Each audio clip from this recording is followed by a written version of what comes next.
Hello Pisces, Sun, Moon, Rising, and Venus signs. Kamusta kayo? Sana po nasa mabuti kayong kalagayan. Welcome back po sa Star Tarot. At kung bago kayo dito, welcome din po kayo. Please subscribe, like, share my videos, and leave me a comment kung naka-resonate po kayo. Thank you. So, tignan natin kung ano mga messages ni Pisces for today.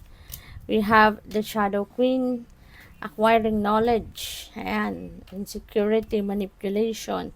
So, baka ang iba sa inyo rito, no, po pwedeng yung knowledge na to could be, po pwedeng sa school, or po pwedeng merong mag-aaral, or po pwedeng you're going to do your own research, pwedeng ganon. Po pwede rin na ang iba sa inyo, kaya kayo mapipilitan, ano, parang mapupush ninyo ang sarili ninyo na mag-aral pa, dagdagan pa yung kaalaman mo, because maybe you are feeling some kind of insecurity, no? Maaaring you are feeling some kind of insecurity dahil siguro maaaring merong mga comparison na nangyayari dito, no, sa kaalaman mo versus sa kaalaman ng iba, 'di ba? Sa kung ano narating mo versus sa kung ano ang narating ng iba, no? Kaya maaaring gusto mong, alam mo 'yun, gusto mo pang dagdagan, no? Gusto mo pang mag-aral, gusto mo pang mag-finish ng siguro ng another degree, no? Maaaring may mga ganong-ganap pang iba sa inyo. So, we also have spirit communication, paying attention. So, napakaganda nito kasi siguro malalim ngayon yung ano mo, Pisces, yung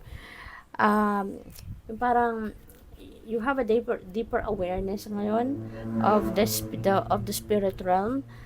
Po pwedeng let's say for example ang veil between you and the spirit realms parang napakanipis na ngayon, ano, parang malakas ngayon yung inyong radar, malakas ang inyong psychic abilities, kaya mabilis ninyong naririnig, mabilis ninyong napipick up ang mga messages na pinapadala sa inyo ng divine universe, you know.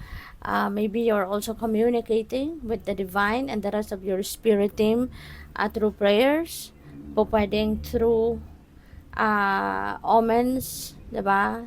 Through signs, symbols, synchronicities. Po pwedeng ganon, no? Kaya, ang iba sa inyo dito, talagang nagpe-pay attention kayo. You know that there are messages, no, coming from the divine para sa'yo. And maybe, kaya kayo you're paying attention to that. No? Maaaring, maano kayo ngayon, tawag dito, malakas ang inyong pakiramdam sa ngayon, ano? Dahil alam ninyo na mayroong mga mensahe para sa iyo. So, we have the World Lord, communication. Ayan, so, ang daming communication. O pwedeng hindi lang communication from the spirit realm ang natatanggap ninyo, but also maybe you are receiving correspondence from the people you know. No, pwedeng sa trabaho ito, pwedeng sa mga kamag-anak ninyo, kaibigan, you know, maraming makikipag-communicate sa iyo, you know. Pwede rin, no, na yung mga communication na to is baka related, no, sa job well done na ginawa ninyo. Kaya maaaring yan ay mga papuri, compliments, mga ganon. And also this is dishonesty energy, kaya mag-iingat din kayo sa pakikipag-usap, no, sa mga tao. Maging mapagmatsyag, maging vigilant kayo. Wag agad-agad kayong magtitiwala, no, sa mga tao 100%. Lalo-lalo na sa kung ano man maririnig mo, ano man ang, kasi maraming communication, 'di ba, napaparating sa iyo. So wag agad kayong magtitiwala, no, sa kung ano man ang maririnig ninyo. Make sure na talasan ninyo talaga ang inyong pakiramdam para ma-figure out ninyo ano yung totoo at hindi.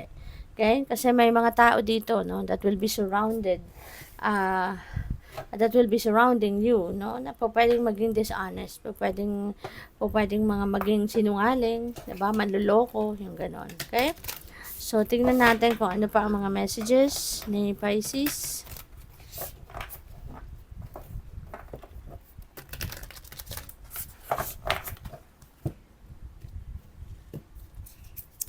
So, we have a broom of her own. Wow. So, parang ang iba sa inyo rito, magde-declutter, no? Pwedeng decluttering of your energy field. Ang gagawin niyo energetic space, or pwedeng magde-declutter kayo ng physical space ninyo, po pwedeng maglilinis talagang iba sa inyo sa ngayon.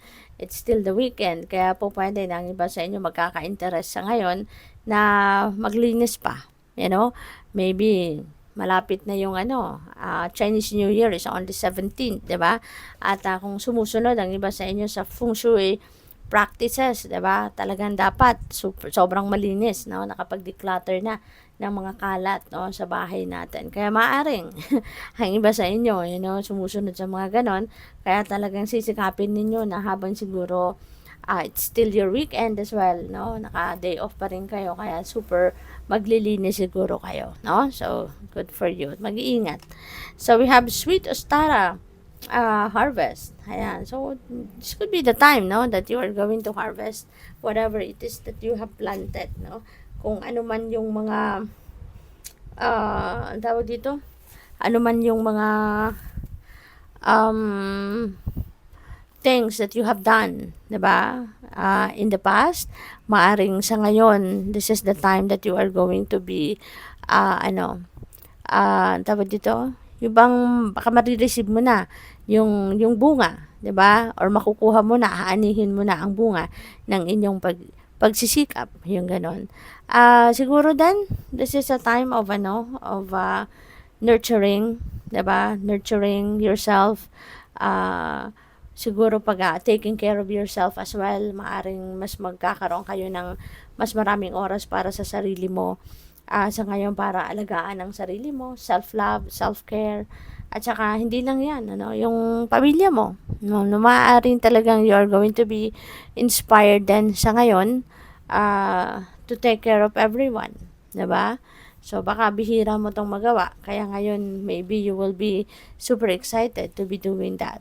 So, we also have the magical manifestation. Wow, this is really beautiful. Kasi, kumbaga, ano ka ngayon? Nasa, ang tawag dyan? Nasa higher energetic frequency kayo sa ngayon, and you are ready siguro to manifest whatever it is, that you want to manifest in your life. Maaring maraming opportunity din, dito para sa buhay mo na para magkaroon kayo ng pagbabago, 'di ba? Maaring now is the time na magkakaroon kayo ng mga oportunidad para mabago mo ang kung anumang area of life ninyo, 'di ba? Baka meron kayong mga gustong baguhin na parte ng buhay mo, maaring sa ngayon din, you have that opportunity to do so, kaya maaring hindi mo na rin ito papakawalan na pagkakataon na ito, 'di ba? And this is also a time, na your dreams are coming true. Kaya this is exciting din para sa iyo. So, good luck. Thank you for watching, Love and Light. Namaste.